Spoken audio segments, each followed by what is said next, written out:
Hi, I'm Matt Ricardo, and you're about to watch my interview with Al Murray. This was recorded in front of a live audience at the Leicester Square Theatre here in London. If you enjoy it, and if you want to see more things like it, then just click the logo in the corner of the screen there and subscribe to my channel. But for now, here's Al Murray. So up next we have Mr. Al Murray, better known as the Pub Landlord, one of the country's most beloved and successful comedians, but essentially what he does is a musical act. He's a character comedian, which is why I wanted to sit down and have a chat to him. So I love all this. So this is, he's right about varieties. It exists, and it's not a special or weird thing. I used to do a special act, a long time ago, which we're going to talk about in a minute, I think. Okay. Yeah.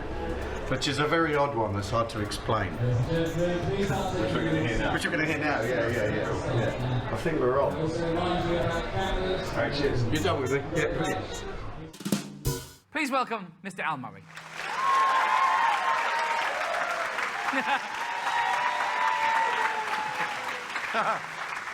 Evening. Right. Hello. Hello. What was the young Al Murray like? What were you like as a kid? Straight, really fucking square and straight, and never imagined that I would find myself doing what I do for a living. Al Murray, pub landlord, genius. Alf Garner of the modern day. Al Murray, pub landlord, yes, very funny chap. Top bloke, very funny. I like the ballpark. Genius. So at what point did it become comedy? When I got to university, my first week, I went to Oxford on account, as Simon Munner used to say, of my incredibly high A-level results. And I went there, and the first day, there was a music room at the college I was at, and I set my drum kit up in the music room, and in the music room was Stuart Lee and Richard Herring talking about the show that they were about to do, because they'd been to Edinburgh that summer, and had come back to Oxford like conquering heroes, even though they'd actually been playing to 7 people a day, and neglected to tell anyone that bit. And I ran into them that evening, and I said, well, what do you do? And they said, oh, we're doing comedy. And that's where I found out about it. And then there was a fortnightly thing where you had to write new material and turn up and perform and do that, and I drifted into it through there. So tell me about you as a speciality act. Has anyone seen it? Yeah. The special act was basically, it was sound effects. It was a sound effects thing acted out with mime, and it was supposed to be like, look, I'll show you it. Do you want to see this? It's better. Yeah, Mr. Murray's microphone. Show, don't tell. Right. Okay. So what I would do is I'd come on in a blood-stained tuxedo, and I had sort of flock of seagulls' hair then, big floppy fringe, and I'd come up and go, "Hello, I'm a murderer. I'd like to do some murders for you now." You see, it still works. Yeah. And I'd say, the first of these is first murder I'd like to do for you now is a Walther PPK 9mm semi-automatic pistol, as favoured by James Bond, with added silencer or suppressor.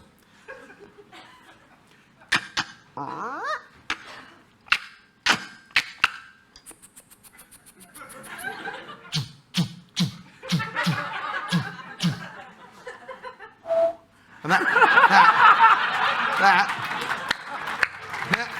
and then it got bigger and bigger, and then I used to, at the end, used to do this thing where I'd start a propeller and then feed animals into it. No,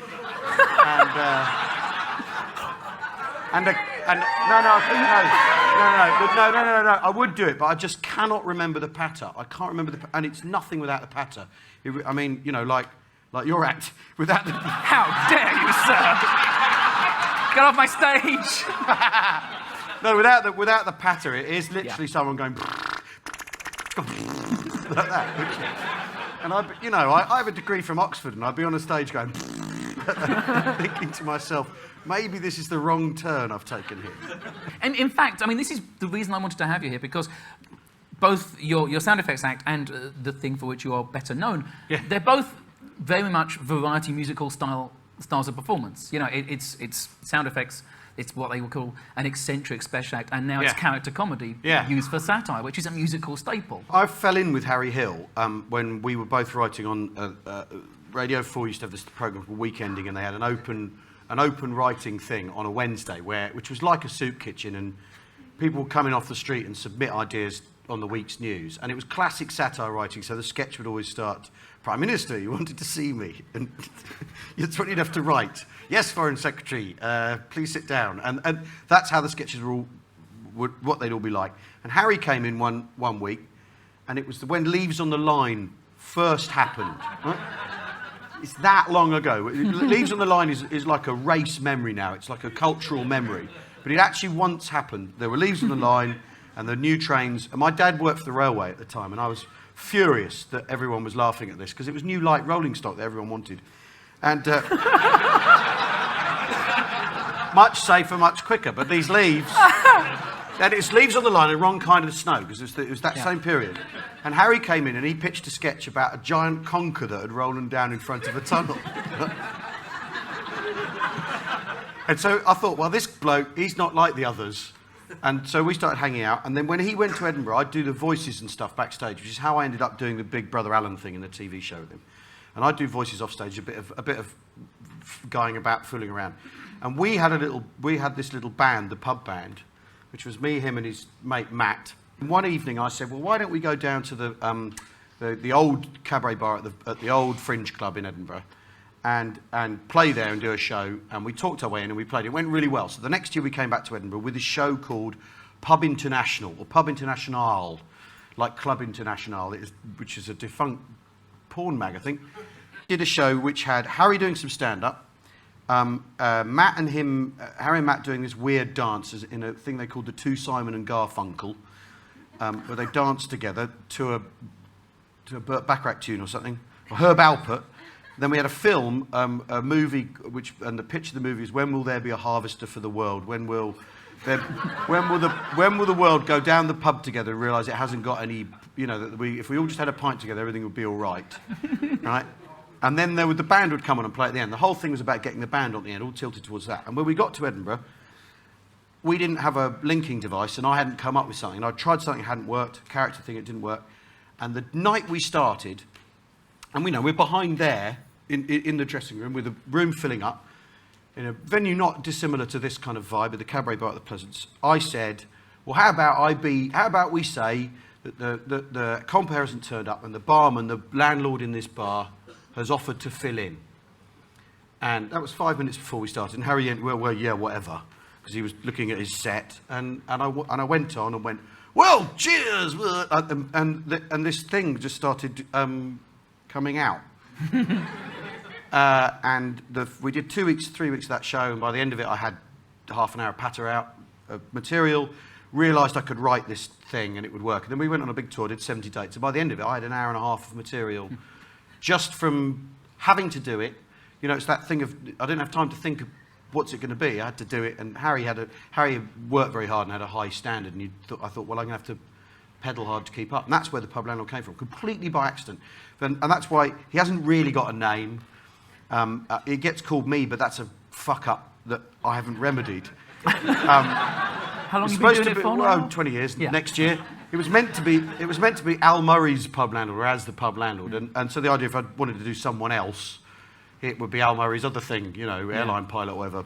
And so it... So basically, the pilot hasn't turned up, and I'll go on. And so that's where it came, and it was a complete accident. And that's why I think it works, because its initial sole reason was to compare and to be funny and to be in character. And of course, being in character, you can say anything, and comparing, you've got to involve people. Which the Pub Landlord, if he existed, if he came on, he'd go, "You're drinking the wrong fucking drink. Look, your lousy braces." He'd do that. So doing it is natural. It's natural. They are lovely braces. They're lovely braces. They're very similar to mine. We talked about it earlier. But it's natural with the turn, so it all kind of fell into place. It's quite odd. It's quite a cartoonish character. Yeah. But it's fully rounded. It seems kind of real while being really broad strokes. And I was trying to find someone else, another character comic act that I thought was similar, and all I could find was Dame Edna. Yeah. But it's true though, in theatrical style. I'll take that. Because it is, you look at it the first thing and it's a cartoon, but actually it's... No, I agree. I agree. And Dame Edna is very much the thing. Very much the thing. At one point, I thought, right, well, how do I view this? What's it supposed to be? in terms of the archetype. And Dame Edna's the thing where I think, yeah, actually that's kind of what I'm. And also doing it for a long time and it becoming a thing that people just become, you know, the first year I did in Edinburgh, it did really well. And I was nominated for the Perrier, and then everyone's immediately going, well, what are you going to do next year? I thought, well, this is working, I'll write another hour. And in fact, Brendan Burns very wisely said is that comics tell the kind of jokes they can tell. If you've got a comic who goes, oh, I don't really like one-liners, it's because he can't do them. Yeah. And I can't do observational, and I can't do political because I just find it too difficult to make my mind up about anything. So do you know how many hours of material you've done now? Yes, I have. Well, 3 years ago in Edinburgh, I went back and relearned the 4 shows I'd done in the 90s, and did them on consecutive afternoons. Whoa. I got the lists out, and I did it for fun. I thought, can I do this? Is this possible? And the first show I knew really well. The last show I knew really, really well, because I then toured it like for 100 dates, so it was really, it's hardwired. The second one I knew pretty well. The third one, I got the list out, and I looked at the list, and it's just like, what is any of this bullshit? And I couldn't make head and tail of it. And then gradually it all came back, and I did those. So there's 4 hours from the 90s. Then I did 7 shows, all of which were probably 2 hours long in the 2000s, in the noughties. So there's about 20 hours of. Jesus. There's about 20 hours of bullshit. Almost a complete of day blather. of Landlord. That first half hour of every show, Yeah. where you come out and you play with the audience. That, I think for a lot of people, certainly for me, that's my favourite thing. Oh, thank you. That's so nice. How improvised is it? You have to be loose with it because you can't always guarantee getting a lawyer or an IT guy or a cow farmer. The combinations of the things that make it that mean you have to improvise it. And also, I will go fucking nuts if I came out looking for the same marks every night. And there's always, you know, I used to do the thing where I'd look for an old guy and then he'd get reintegrated. But I've stopped doing that because it becomes too set. And we do this tour. When this tour ends, we'll have done the show. I'll have done the show 120 times, and you don't want it to get too set because it's boring. It becomes boring. He's really flexible as a character in Yeah. terms of format. You've used him every format. Yeah, well, the chat show in particular. The idea with that was, how the hell has he got a chat show? What disaster has befallen ITV that he's got a chat show? Because it wasn't a chat show; it was a comedy show with the guests fed in as subjects. I wasn't interested in their record or their fucking book or their film or their TV show. Who gives a shit? I mean, if you get one of the Kemp brothers on, you don't want to know about the film he's just made. You want to roast him mercilessly about Spandau Ballet. And whether Ross really is his brother.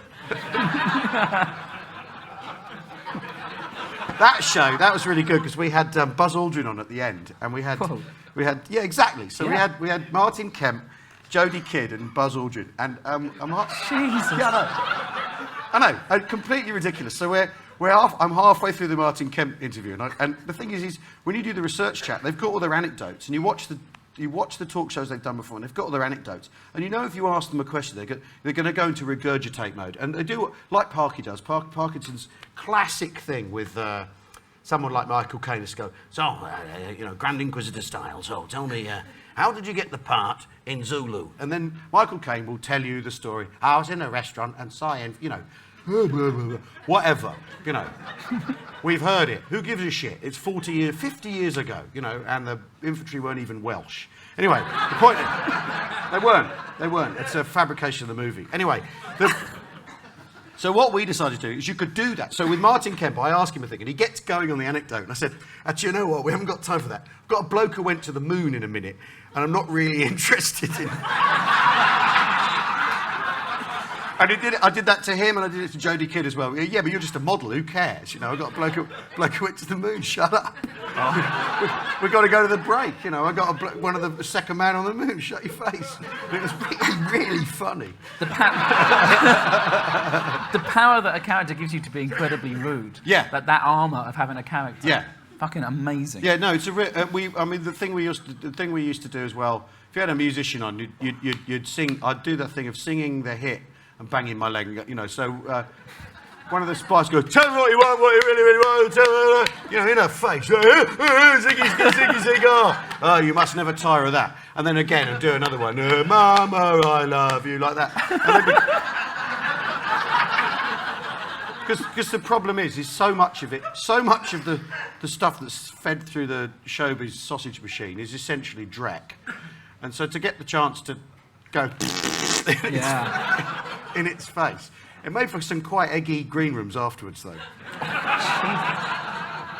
So talking of things you must never. No wonder tire it was of. cancelled. You got 2 series. We did three. Was it we did three? three. We did a third series, and then I went for a meeting where the immortal words, "We feel the chat show of the element is holding the show back. The chat show element of the show is holding the show back." You think it's a chat show? How do you react when people don't get that it's a character? It's hilarious. Comedians are we're supposed to be agents of mischief. We're not supposed to be cool. We're not supposed to be handsome. We're not supposed to be doing it to be getting laid. We're meant to be gargoyles. We're meant to be warding off evil spirits. We're meant to be agents of mischief. We're meant to be lords of misrule or something. And if there's a whole chunk of I get told off by serious people, journalists, that there's a chunk of your audience who don't understand that it's a character. That's fucking hilarious. But they're so dim that they can't see. And they've shelled out good money and they're laughing at the wrong end of the joke. That is absolutely priceless. Because I sometimes get told I'm entertaining the wrong people or something, or the wrong people have got into your gig. You think, well, who are you to decide? Shut up. Yeah. Shut your face. You know, we're meant to be pixies, you know. We are pixies. We are pixies. We're pixies. Especially in those new shoes. Thank you very much. Thank you. They're nice. They're lovely, they're very good. I've got 4 pairs and a post. What's next? You're finishing off the tour? Well, there's more tour till July, but then we may go out again in the autumn, but I don't know, because I also quite like having a life. And then in the summer, we're doing a thing on the Spiegel tent on the South Bank, where we're going to do a variety thing, where I'm going to be hosting it. It's going to be like a carny thing in the Spiegel tent. And I've got a band who are going to play Britney Spears songs in a mournful Berlin cabaret style and that sort of stuff. Because I like putting on a show, you know, that's where it comes from. You know what variety show needs? Juggler, just saying. Only if he can catch a cannonball with his neck. Here's the thing. I can fucking do that, for real, but what I did, much funnier. We're not sure. Now, Andre, you said do the car boot, didn't you? Andre Vincent's here, yeah. The car boot is the thing from the sound effects. This was the showstopper. So if we're finishing, we'll close this is with the the car boot. show-stopping sound effect. It's the sound of a car boot opening and then closing. So I'll get this on. Come here. Here we go. Wait for it. Mr. Al Mummy, ladies and gentlemen. Thank you very much. I hope you enjoyed that. If you did, please remember to subscribe to my channel, and I'll see you next time.